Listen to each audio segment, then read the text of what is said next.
Üdvözöllek a csatornámon! Tegnap sültek ezek a kovászos, vágott zsemlék. Pihe-puha bérzete van, a külseje pedig fantasztikusan ropogós. Kenyeret is sokat fogyasztunk, de ha kiflit vagy zsemlét sütök ugyanakkora adagból, az mindig gyorsabban elfogy. Önmagában is, de szendvicsként is nagyon finom. Szívből ajánlom, hogy készítsd el te is. Szükséges hozzá 500 g liszt, ami nálam normál BL55-ös jelölésű búzaliszt, 150 g kovász, 190 g víz, 150 g tej, 11 g só és 20 g vaj. A kovászt 5 órával ezelőtt etettem meg, 25 g kovász, 50 g víz és 75 g lisztből áll. Meleg helyen tartottam, 5 óra alatt megduplázódott, most aktív, most alkalmas arra, hogy süssek vele. Az összes kovászt beletettem egy tálba. Hozzáadtam a vízből 180 g-ot és 150 g tejet.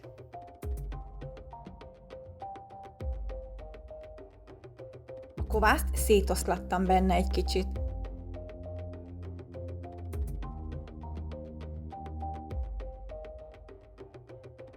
Majd beleszitáltam a lisztet.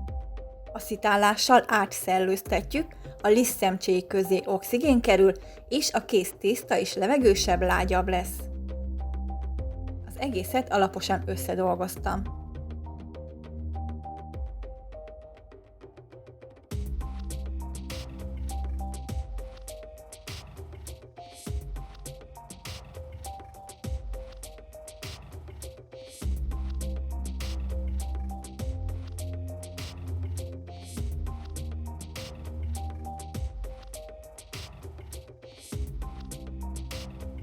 A 20 g vajat a legvégén adtam hozzá.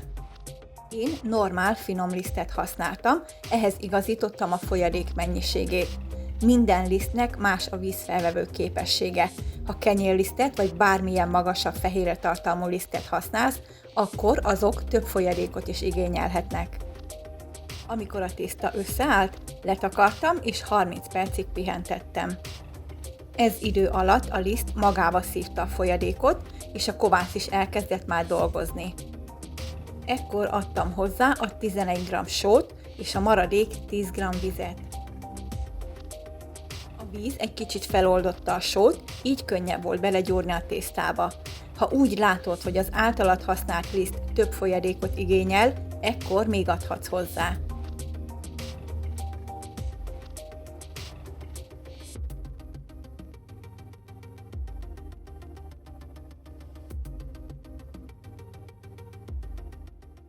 Egy műanyag dobozt vékonyan megolajoztam, és beletettem a tésztát. Én ebben szoktam keleszteni.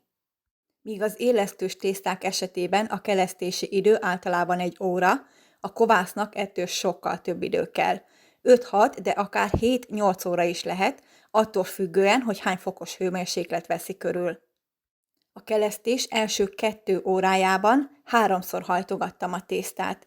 Egyszerű sziromhajtást alkalmazok, vagyis a tészta széleit behajtogatom középre. Ezt 30-40 percenként ismétlem. Ezzel erősödik a tészta sikérváza. Minél több réteget viszünk bele hajtással, annál szebb és magasabb lesz a kenyér vagy bármilyen péksütemény. A kelesztési idő végére a tészta térfogata a duplája lett. Ezt mindenképp meg kell várni, különben nem lesz megfelelő állaga, bérzete a kész kenyérnek vagy zsemlének.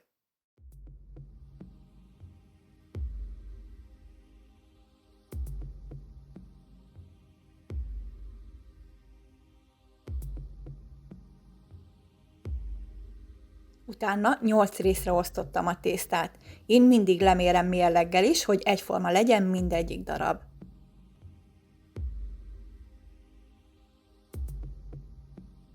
Gombócokat formáztam belőlük, majd letakartam és 15 percig pihentettem, hogy utána könnyebb legyen tovább dolgozni vele.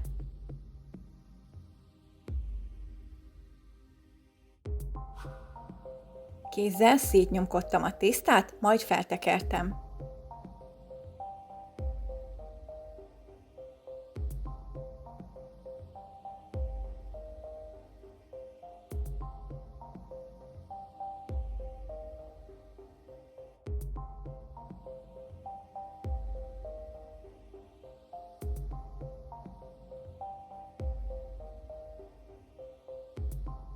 Bagett sütő formába tettem őket, de akár sima tepsin is süthető. Alaposan becsomagoltam, és éjszakára betettem a hűtőbe. Ha még aznap szeretnéd sütni, akkor körülbelül 2 óra kelesztés kell neki, hűtőben pedig akár 14-16 órát is tölthet. Én reggel vettem ki, és szobahőmérsékleten kelesztettem még 2 órát. A sütőt bemelegítettem 230 fokra. Mielőtt betettem volna a zsemléket, bevágtam a tetejét, és alaposan megpermeteztem vízzel.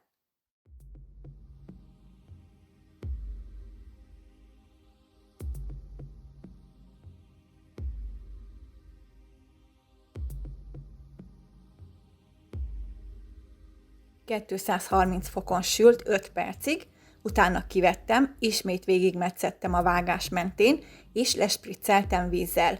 Majd visszatettem, a hőfokot levettem 200 fokra, és így sült még 25 percig. Amikor megsült, kapott még egy kis vízpermetet, és hagytam teljesen kihűlni. Hihetetlenül puha, a külseje pedig kellemesen ropogós.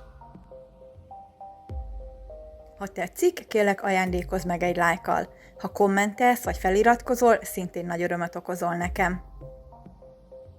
Köszönöm, hogy megnézted a videót, legyen szép napod!